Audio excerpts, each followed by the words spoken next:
This is an island surrounded by water, big water, ocean water. Trust me, I'm like a smart person. I'm very consistent. I'm a very stable genius. I had the best words. Tolerated. I know words.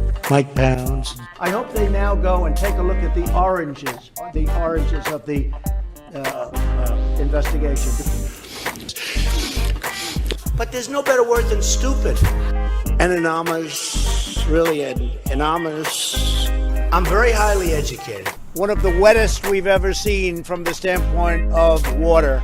I had the best words. God bless the United States.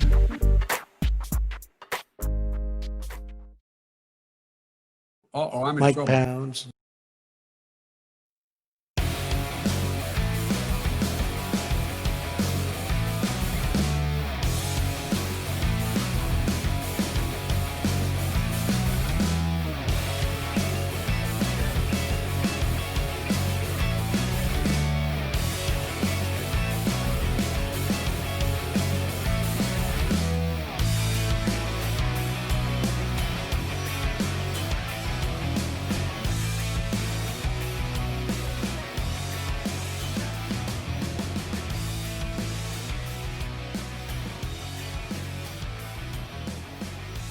Around the nation, UIT Nation, Jeff Waldorf here with you.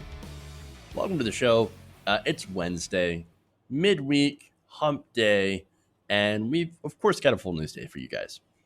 So we got some pretty good stories to talk about for the next hour on the show, including Donald Trump wanting to send in the tanks on American streets. Fun times. We also have the reaction from people in the administration, formerly of the administration, and others on Donald Trump sending in the National Guard. We've got that reaction, of course, including our good old friend, Uncle Pat Robertson. Interesting. We also have, of course, good news. Down goes Steve King. So we'll give you the details on that. And then Lindsey Graham sports a new hair color. Look, I know it's ridiculous, but we need something fun. And of course, I'm always happy to dunk on Lindsey Graham. But we also have good news. We do have some breaking news, actually, out of Minneapolis. And so let's kind of go through it here. So you have some breaking news from Minneapolis. It appears that the Attorney General, Keith Ellison. Now, Keith Ellison is very progressive. And so he is the Attorney General in Minneapolis. And it appears that he is going to elevate charges against Derek Chauvin. Now, he is, of course, the officer that put his knee on the neck of George Floyd, directly leading, of course, to Floyd's death. So this is a good thing, right? So now a lot of people have been asking, okay, but what about the other officers, right? We got Chauvin, right? And he's facing some pretty serious charges. This will be elevated up to murder 2. But what about the other guys, right? The other officers that were assisting or not doing anything to stop Chauvin from applying that pressure. Remember, there were 3 other police officers that were restraining Floyd at the time of his death, right? What about those other officers? It appears, according to the Minneapolis Star Tribune, that these officers will be charged with aiding and abetting murder. This is according to multiple law enforcement sources familiar with the case. Now, I'm reading from the Star Tribune here. Ellison is expected to provide an update this afternoon in the state's investigation into Floyd's death. According to sources, former officer Derek Chauvin recorded on video kneeling on Floyd's neck as he begged for air on May 25th, will be charged with second-degree murder, as I mentioned before. The other 3 officers at the scene, Tao Thao, J. Alexander Queuing, and Thomas Lane, will be charged with aiding and abetting second-degree murder. according to sources who spoke in the conditions of anonymity. So the charges come just days after Governor Tim Walz asked Ellison to take over the prosecution, which until Sunday has been led by the Hennepin County Attorney's Office.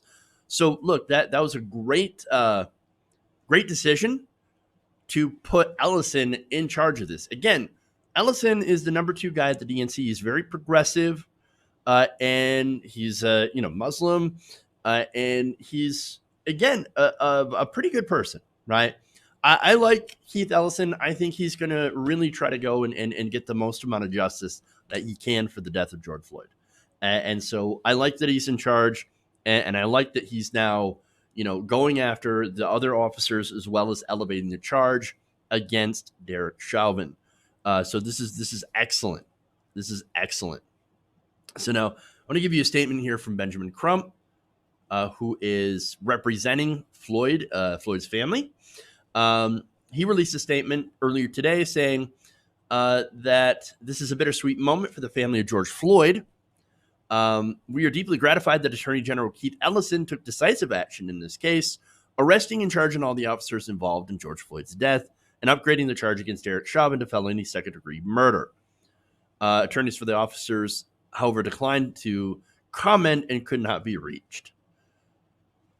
Crump's statement, along with, of course, the family, said this is a significant step forward on the road to justice, and we are gratified that this important action was brought before George Floyd's body was laid to rest. That is a source of peace for George's family in this painful time. So, look, I again, this is a good thing because Keith Ellison's going to fight for justice. What Tim Walz is doing is also really smart because going after the other officers, that's part of a way, again, partly to get justice, I think, but also to bring down the protests, right? Because protests have been, of course, rocking Minneapolis and all 50 states. So the protests have been very, very widespread. And so this is great. This is excellent news, excellent for the case, not excellent for the officers, though I'm not really looking out for their well-being at this point. And so, yes, understandable. We are still looking at an actual conviction and prison time. All of that stuff will hopefully come. And then, of course, we can celebrate actual justice being done. But this is a good step on the way to getting that justice. And so we'll see what happens. But I know Ellison's going to fight for this because it's the right thing to do. And because I do think Ellison's a good person and he does believe in justice. And so we'll see what happens. We'll see the kind of case that they're going to build against Chauvin and the other officers in this case. I think he's on video. I think it's pretty airtight. It's going to be hard to refute that, especially since you have an autopsy. And I reported on this yesterday, an autopsy that basically confirms that kneeling on Floyd's neck in that way restricted blood flow to his brain and therefore killed him. And so led to his death. And so I think it's pretty obvious. But again, we're going to have to see what happens. And, I'm going to keep you, informed of all the, stuff coming forward about Floyd and the case and to see that he gets justice. But this is, again, a fantastic development. And I absolutely love it. So, all right. That said, let's now move into some of the stories here. And we'll start out with tanks. Tanks for nothing. All right.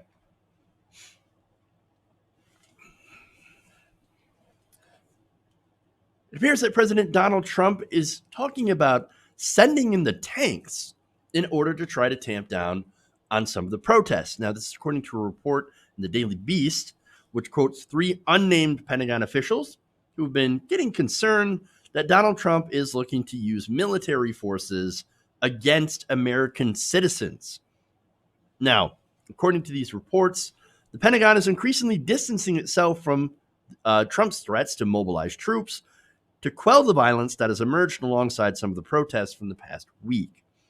The President and Defense Secretary Mark Esper spoke with governors on Monday to urge them to request military assistance in the face of protests over the death of George Floyd. Now, I remember those calls, right? Remember reading about this and covering that, where he was calling the governors weak. Oh, you guys, it's so weak. You guys are weak. You need to dominate them. Dominate them in streets. It's the only way you're going to do anything. And so even if you don't want them, we're going to send in the military. We're going to send in the National Guard. So yeah, that's what they're doing, right?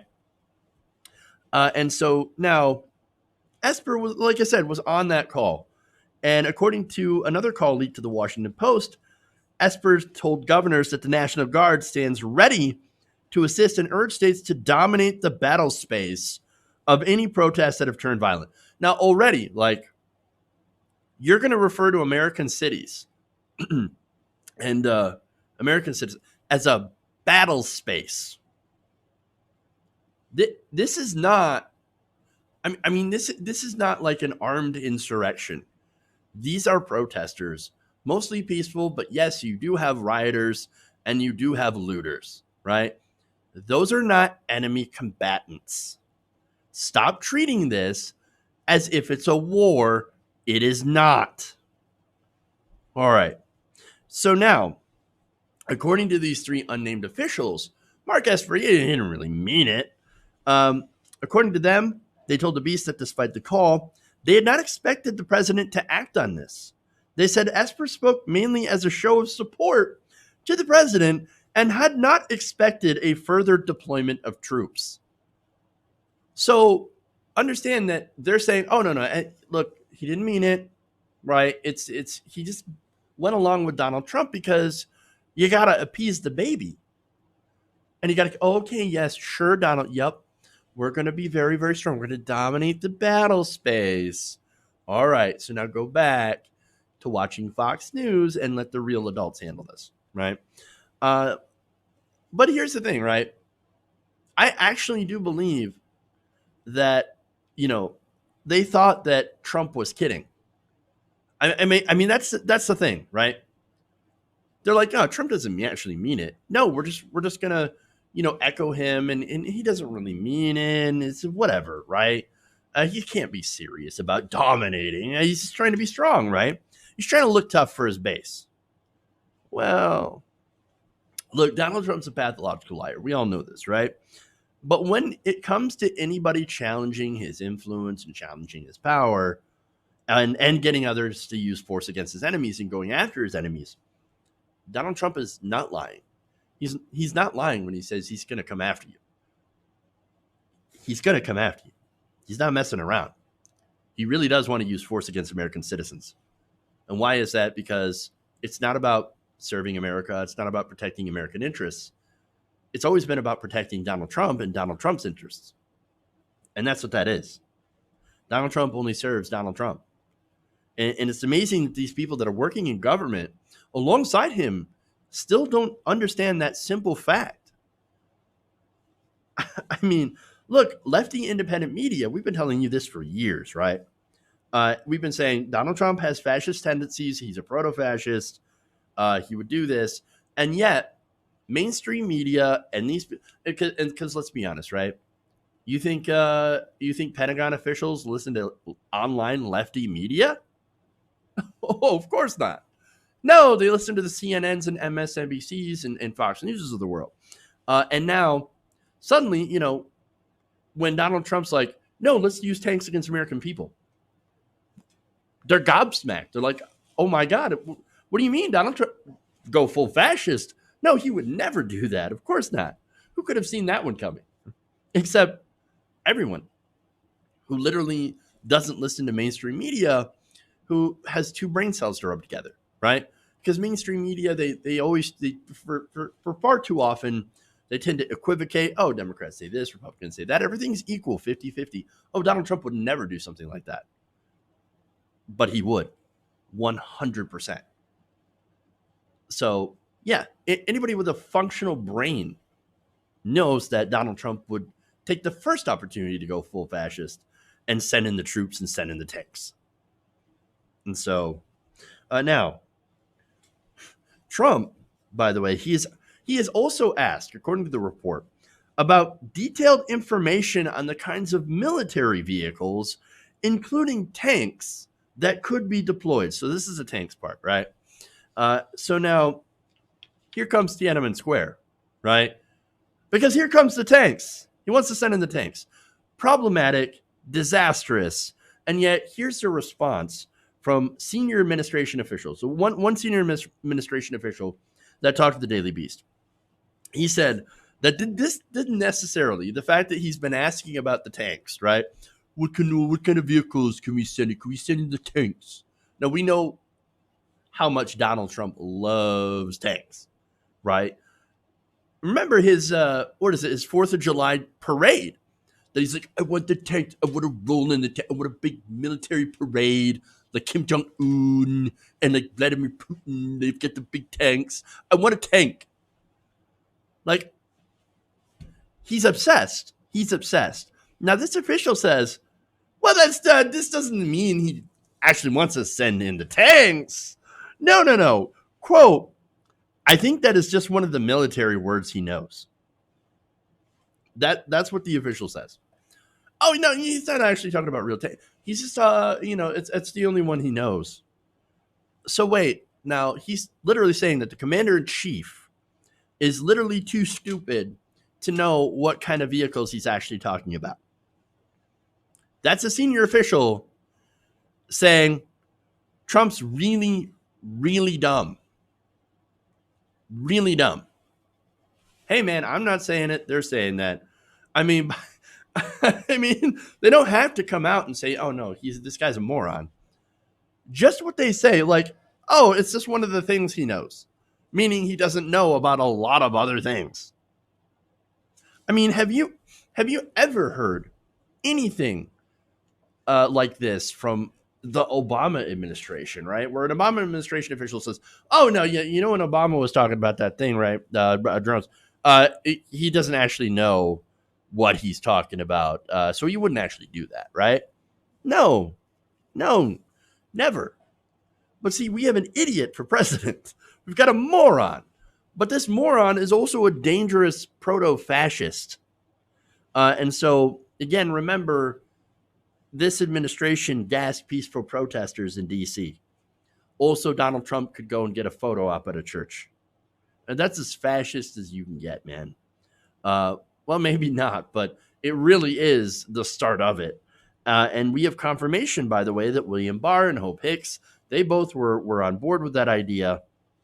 Also, that Donald Trump could hold up a Bible in the wrong way, right?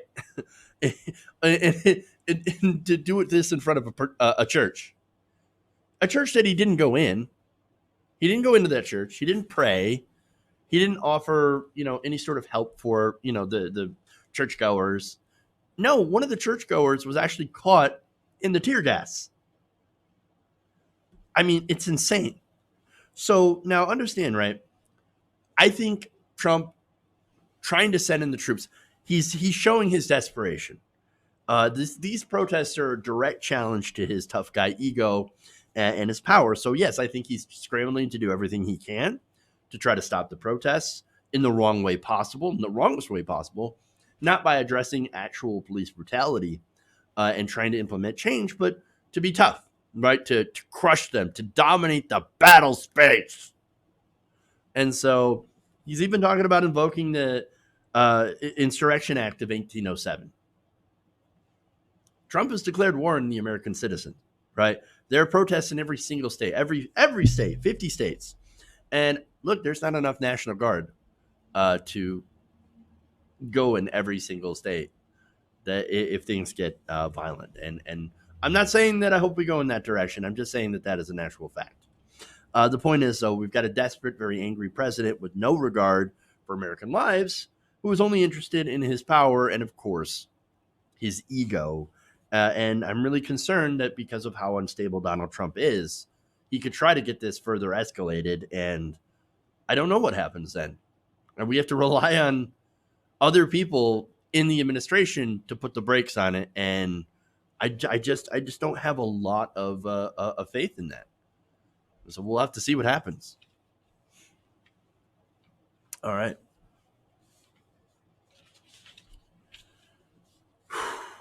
Moving on here.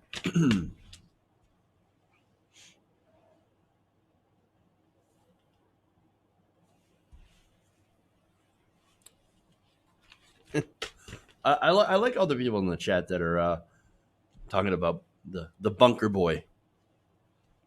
It's awesome. All right.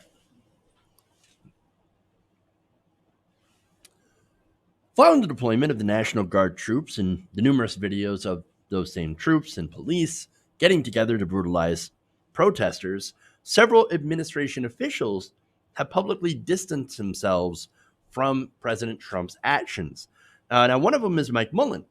Now, Mike Mullen is the former chairman of the Joint Chiefs of Staff, and he started out by writing an op-ed in The Atlantic on Tuesday saying that he cannot remain silent about Trump any longer. So now, let me get to this, because this is devastating. This is somebody who was in the administration, and it says, no, I can't do this. This guy, dangerous, very dangerous. In fact, he said, "It sickened me yesterday to see security personnel, including members of the National Guard, forcibly and violently clear a path through Lafayette Square to accommodate the president's visit outside St. John's Church." Now, we know that visit, of course, was so that Trump could walk to the church and get and basically do a ridiculous photo op, holding up a Bible like he's a child, a Bible that he's probably never read because he's not interested, he doesn't read, and doesn't really care about religion. Now, of course, that's to shore up his support among religious folks, make him look tough after he was criticized for hiding in a bunker like a little beta, right? That was in the face of chanting protesters that were outside the White House, hidden in his little bunker, right? So we got bunker boy, a bunker bitch, feeling very, very unmanned. And so his next move was to attack peaceful protesters because he's so tough. Oh, he's so tough. He's so strong. What a strong man. No, he's the weak person's image of a strong man.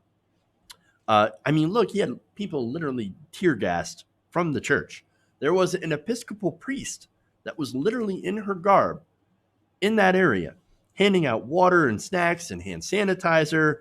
And she ended up getting attacked by Trump's jackbooted thugs. We had, of course, journalists that were attacked, an Australian journalist and a camera crew that was attacked by Trump's thugs, right? And so, look, all of this got under Donald Trump's skin so bad that he does all this stuff in response. And it's proto-fascism. And now, get low to this, right? So now his new excuse for hiding in the bunker like a sad little baby is, oh no, I went there to inspect it. Oh, so you just happened to inspect it during a time in which there were massive protests outside the White House, and when they literally shut the lights off, turned the lights out on the White House. Oh no, that's all a coincidence.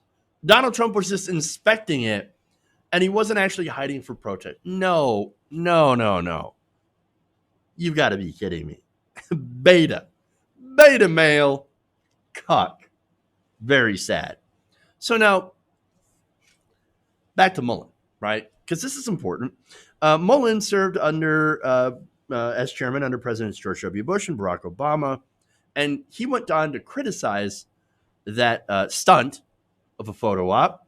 He said, whatever Trump's goal in conducting his visit, he laid bare his disdain for the rights of peaceful protest in this country, gave succor to the leaders of other countries who take comfort in our domestic strife and risk further politicizing the men and women of our armed forces. Now, the retired four-star Navy admiral said armed forces would obey lawful orders. So lawful orders, that doesn't mean that they would obey necessarily Donald Trump.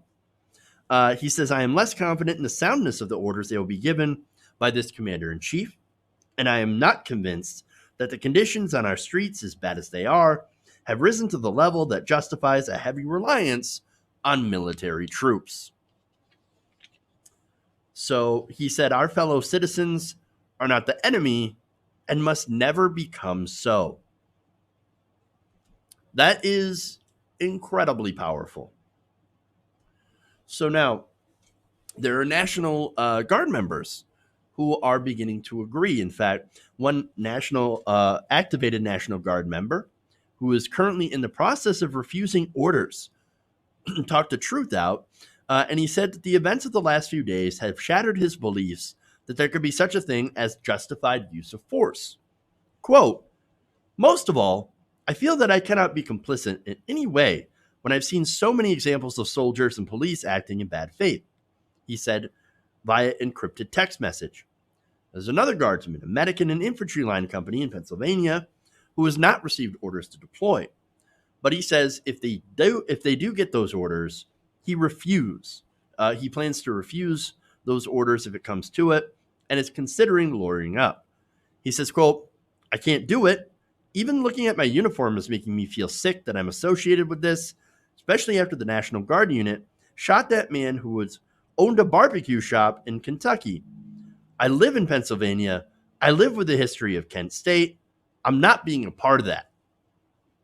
And you also have reports of police officers who have resigned as well from being on the front line. They said, I'm not going to do this. I'm not going to take part in this, attacking our fellow American citizens.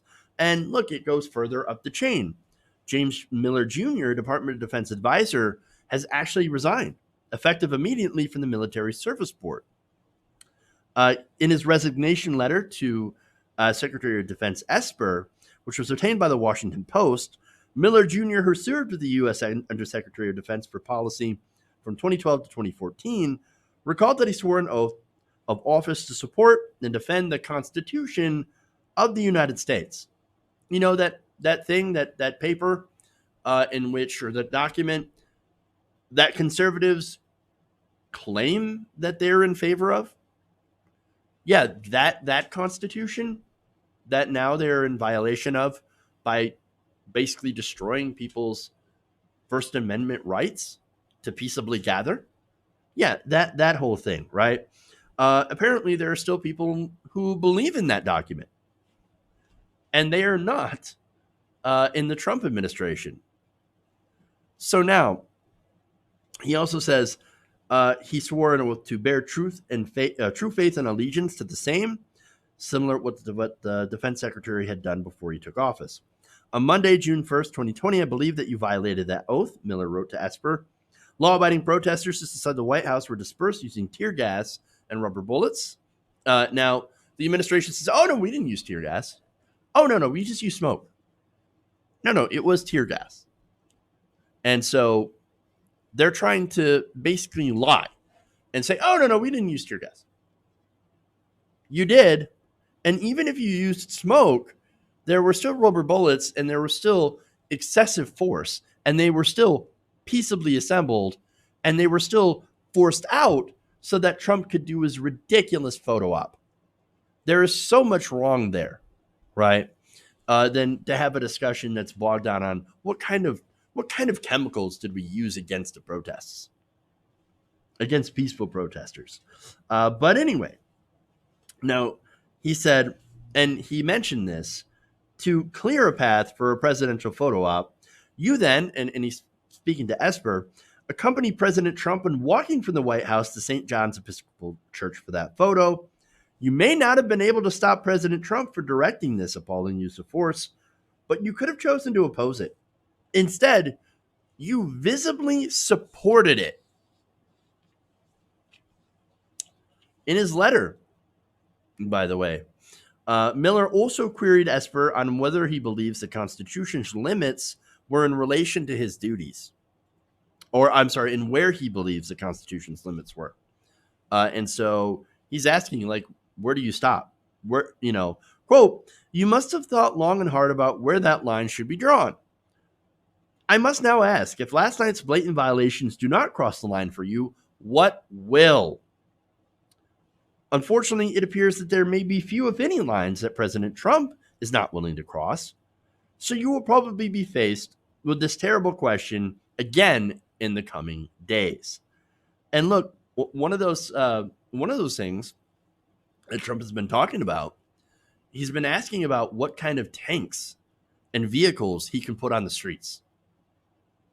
He wants to roll in the tanks against American citizens and create our own Tiananmen Square. That's what Trump wants to do. And Esper, I mean, this guy's saying to Esper, hey, man, look, you going to allow that to happen? You're going to allow that? Like, where's the line for you? If tear gas and rubber bullets is not the line, where is it? Where is it? This is a direct challenge. This is him coming up and slapping in the face and saying, what are you going to do? What are you going to do? Where's your line? Do you believe in the Constitution or not? This is incredibly strong. Incredibly strong. He says, he continues by saying, you may be asked to take or to direct the men and women serving in the U.S. military to take actions that further undermine the Constitution and harm Americans. So that, again, is incredibly strong. Now, Esper has deflected. This is his response to this, right?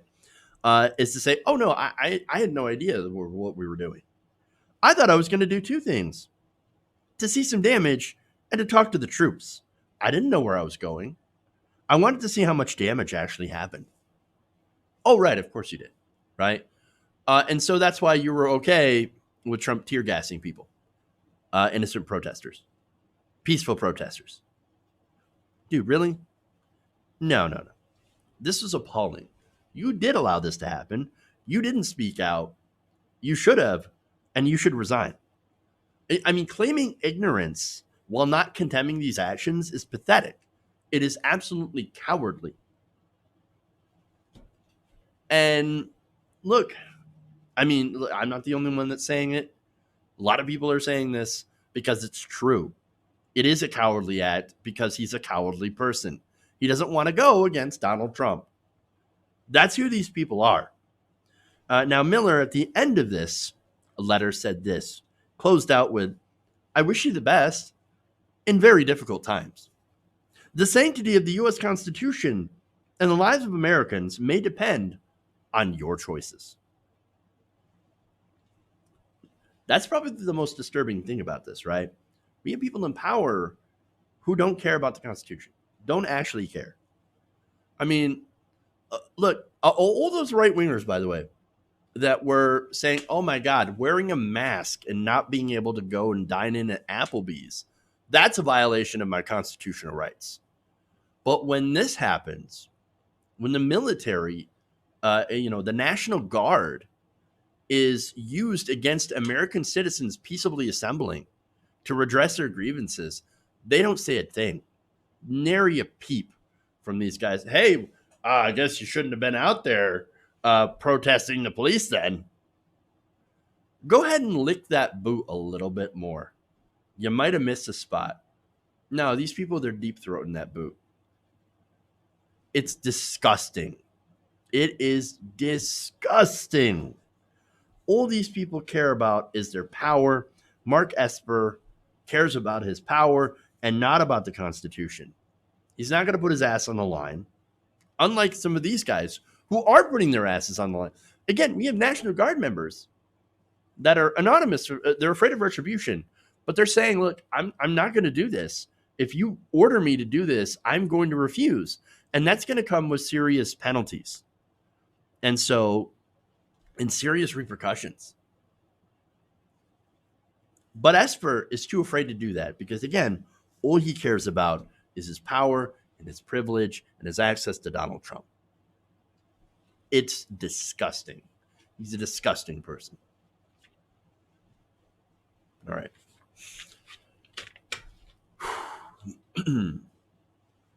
And as some point out, Obama gas protesters at Standing Rock and Ferguson. Yes, we have pointed that out as well. We've talked about this. No, no recent administration has been free of doing this. This is why we will continue to criticize them and call them out for their unconstitutional actions. But there's also, by the way, yes, those are protests at Standing Rock. They use militarized police. I've talked about that all the time.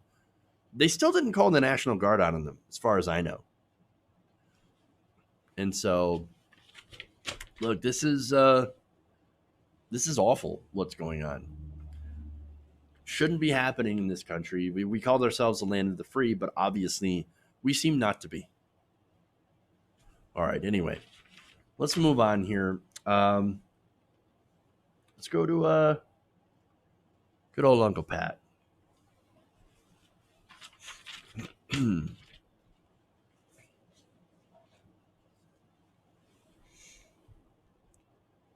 Matter of fact, he spoke of them as being jerks.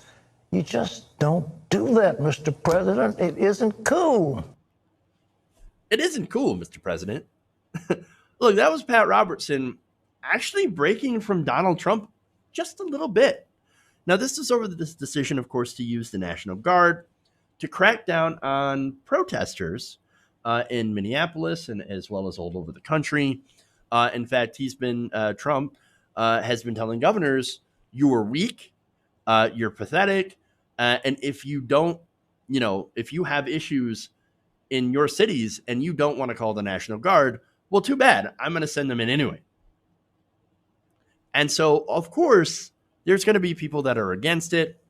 And so now this is interesting because a little bit of a high-profile break from Trump, from the president's actions. Again, Pat Robertson, it's not like Pat Robertson has been critical of the president.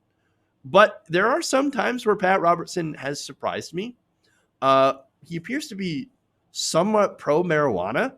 I know that's kind of crazy. But, also at times has been able to criticize Donald Trump. And so it is interesting. All right. So now let me give you some more context. Obviously, there's more to that video, but I really want you to see more of what Robertson has to say. And it seems like now is the time to say, I understand your pain. I want to comfort you. I think it's time we love each other. But the president took a different course. He said, I am the president of law and order. And he issued a heads up. He said, I'm ready to send in military troops if the nation's governors don't act to quell the violence that has rocked American city. Matter of fact, he spoke of them as being jerks. You just don't do that, Mr. President. It isn't cool. Look, either he's dropped, he's been gone senile and dropped the act, or I don't know. What's going on with Pat Robertson? And that's probably the strangest thing. But again, it does follow some criticism from, people in the administration that are criticizing Trump's actions. There are a couple of high-profile defections of people that were in the administration over this. And so it is interesting. So they're saying, hey, this is too far. Look, we didn't sign up for this. For sure, casual racism, bombing brown people. Yeah, of course, we do that all the time. That's how we make money. But using the National Guard against American citizens in order to defend a butthurt clown like Donald Trump, no, that's too far. We're not interested in that. And so that's fascinating. I wonder who's going to speak out next. I mean, is it going to be anybody from Fox News? Is it going to be any high-profile, conservative on television? No. It's not going to be Tucker Carlson, that's for sure. He's a fake populist, and he's already out there saying, watch out for the armed thugs coming to your city. So now he's echoing white supremacist groups, right, that are saying, oh, no, they're going to stop attacking the inner city. And they're going to come to your white suburban neighborhood. And they're going to take they're going to take it back with their, what you took from them or something like that.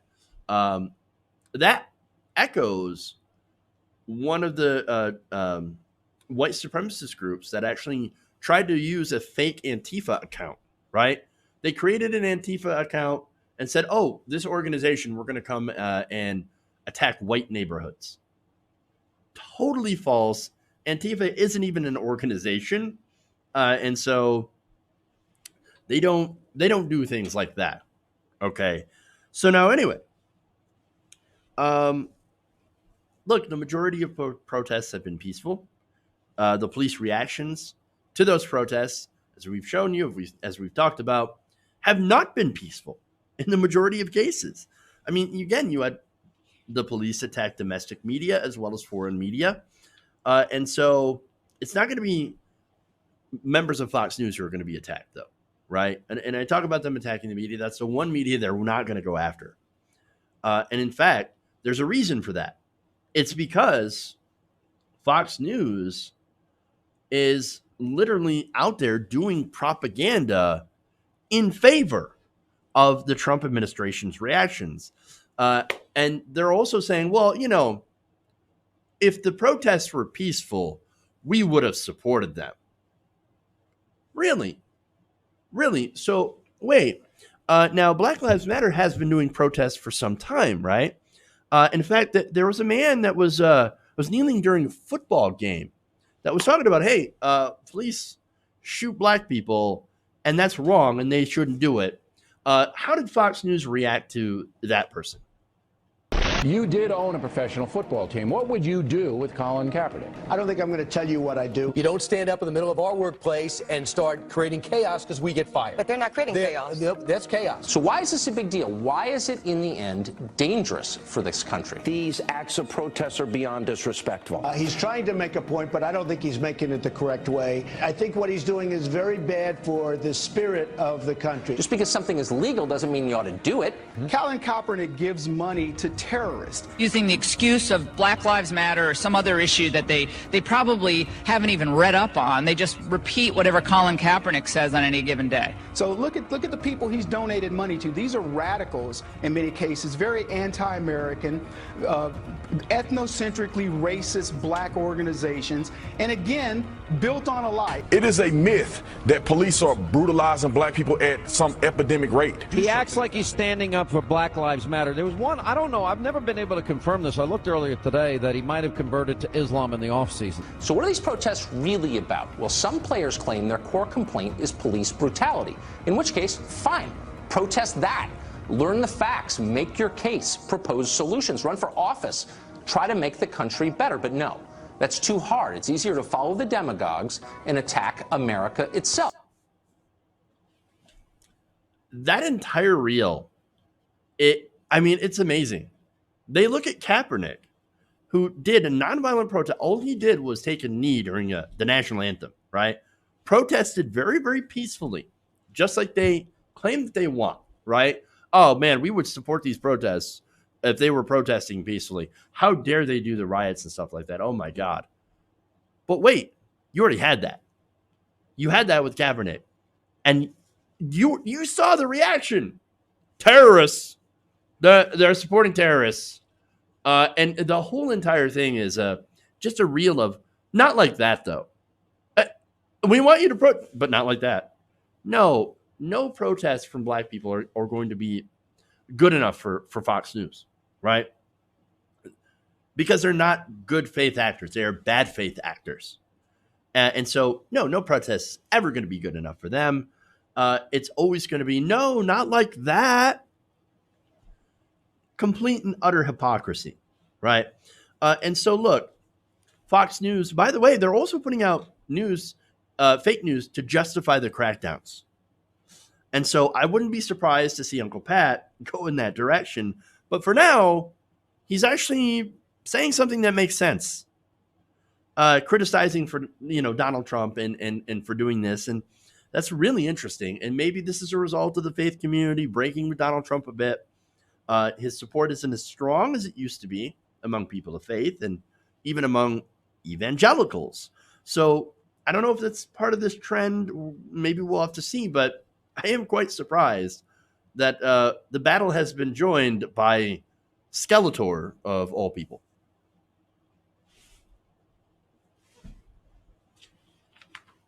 All right.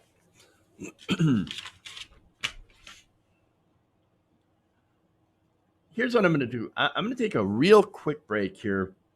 We're going to come back and give some shout outs, of course, to patrons, channel members, read a couple of super chats, and then we've got good news on Steve Kane.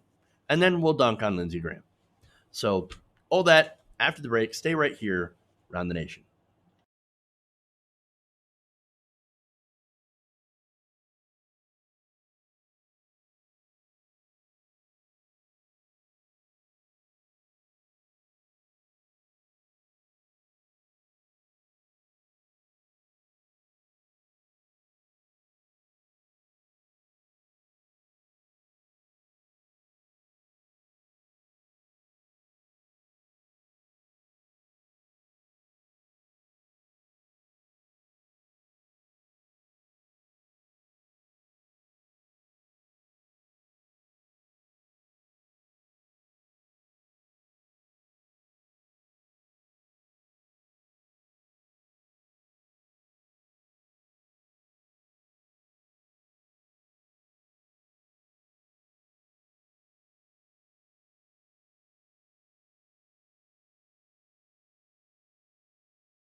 Uh-oh, I'm in trouble.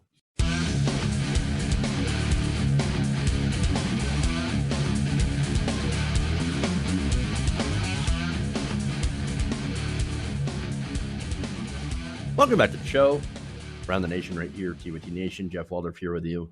All right, so I'm just getting the clip set up for the next story here. But I want to thank some channel members first. So I want to thank Martin Rainin and Valerie Craig. Thank you for supporting us.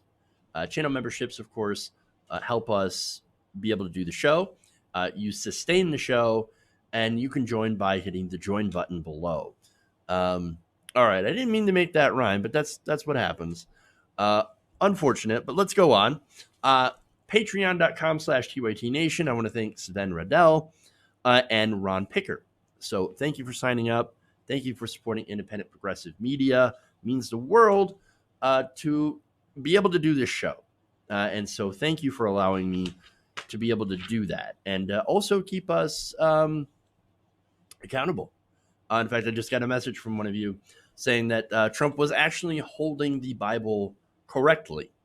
And so a little bit of a fact check, but hey, that's always good. So maybe I was wrong. Maybe Trump was holding it right. That doesn't mean that he actually knows how to open and read it, to be fair. So anyway, got a couple of super chats real quick here. Adrian Benefield says, I know there's a lot going on, but you think you can cover the people in the concentration camps at the border? I'll look into it. Thank you, Adrian. You're right. That is going on still, especially COVID-19. That is dangerous. And so, yeah, I will definitely look into it. Thank you. LL says the police have been militarized with up-to-date modern military equipment for years. They already are a U.S. military force being used against the American people in violation of the Constitution. Look, I've been talking about militarization of the police for years.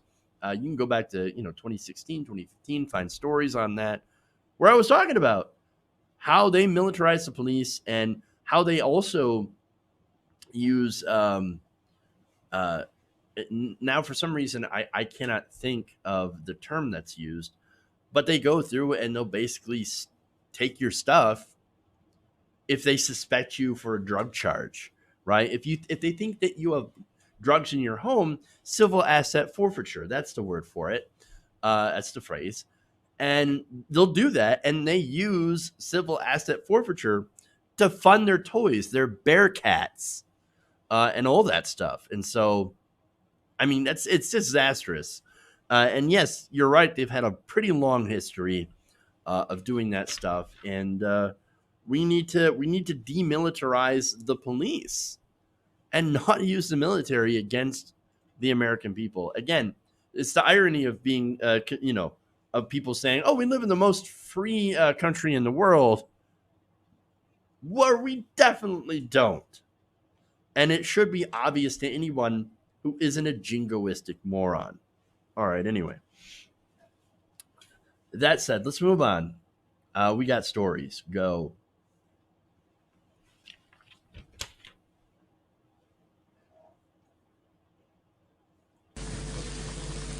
Ladies and gentlemen, we got him.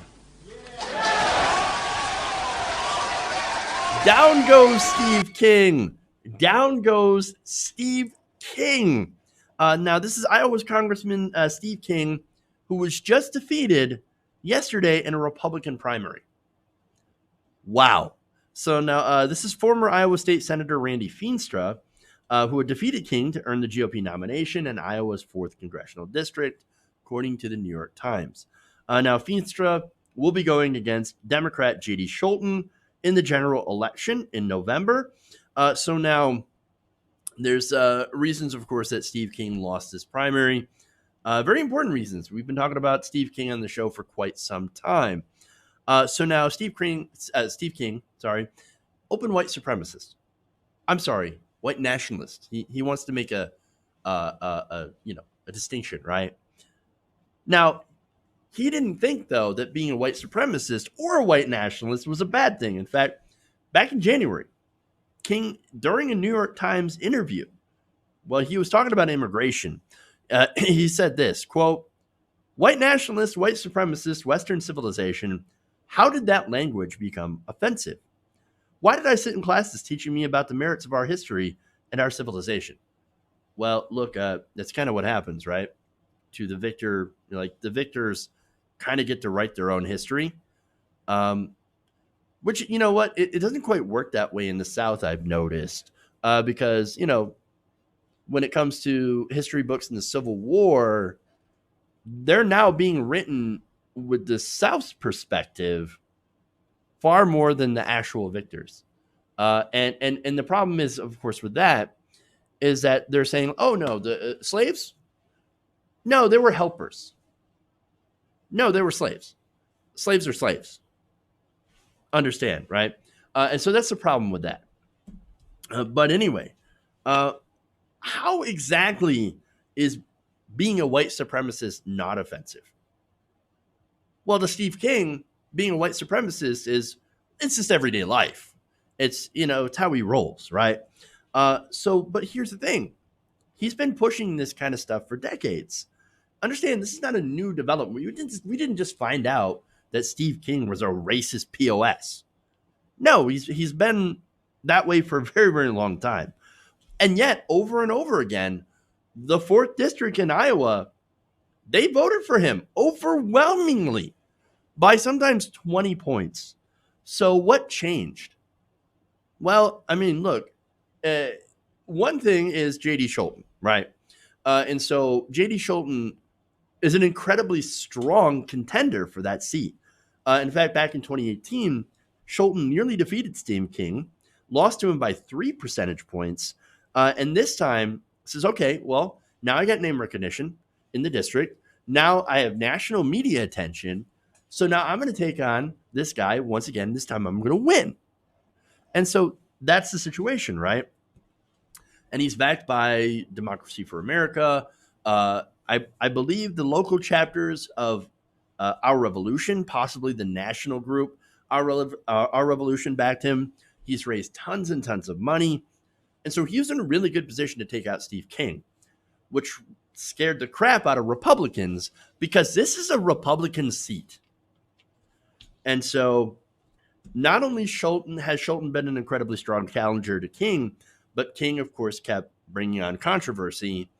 In fact, HuffPost had found that King had traveled to Austria and gave an in-person interview with a neo-fascist publication in which he discussed a conspiracy theory called the Great Replacement. So, look, that is, again, it basically says that foreign people, Mexicans, are coming over and they're having kids. They're going to replace white people and take over. That is a conspiracy theory espoused by white supremacists and white nationalists and a former sitting member of Congress. So understand how dangerous that is, right? King also promoted neo-Nazis on Twitter, endorsed a white nationalist candidate for mayor of Toronto, had also spoke to, what is it, Geers Wilter or whatever, this guy who was, an open white supremacist over in Europe. And so he also said things like, we're not going to rebuild our civilization with other people's babies. And by that, he means white civilization. And so he said a lot of horrible things, horribly racist things. And just recently, when he's getting all this attention, right, that's when Republicans say, oh, God, he's a liability now. And it was, again, the near victory of J.D. Scholten, which shook them from their complacency. They said, oh, my God, I can't believe this, right? We're going to have a Democrat win that district because Steve King is too overtly racist and not low-key racist, but too racist, right? And so understand that that's the issue here. These are the beliefs that you're not supposed to say out loud in the Republican Party. And look, under Trump, of course, it's been a little bit more normalized. But now people are kind of sick of it. And now Republicans have seen that this is a liability in elections. And so they're like, shut it down, lower it, right? Bring back the coded language. Don't be so outright and open with your white supremacy. And again, I say that now because for the last few decades, Steve King has openly has been this way and has won for quite some time with a gigantic majority of Republican votes.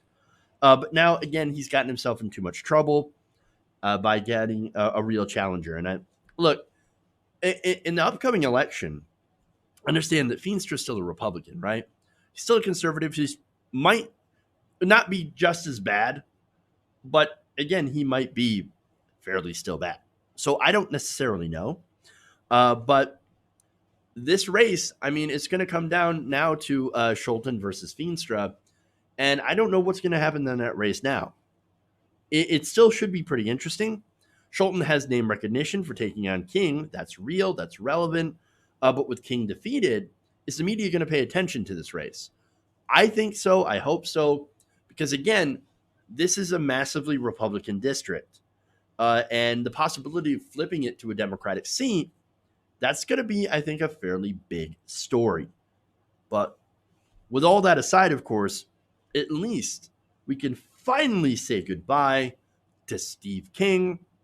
Thank goodness. Good riddance to garbage. All right.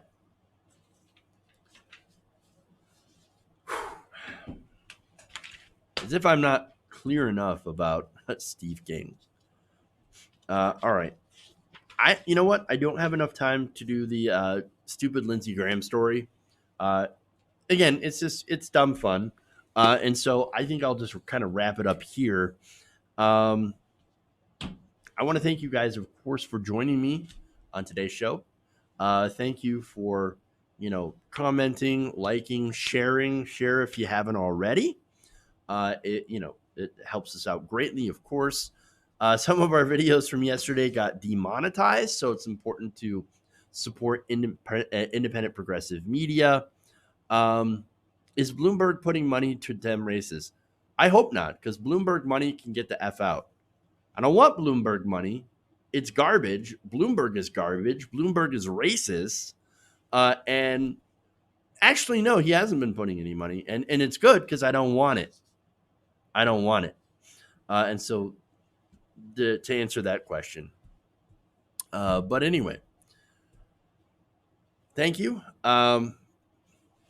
Please subscribe.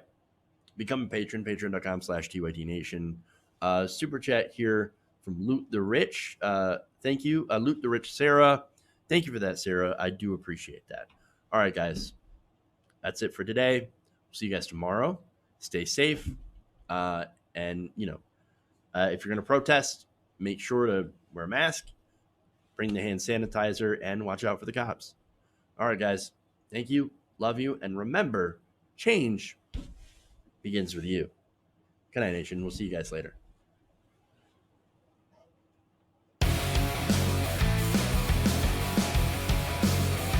Uh-oh, I'm in trouble.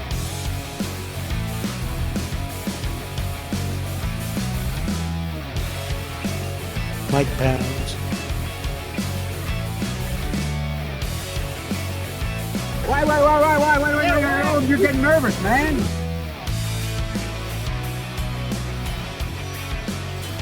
Please clap.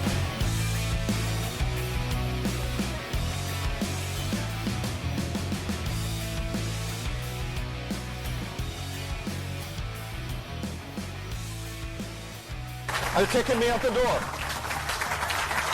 They're kicking me out the door.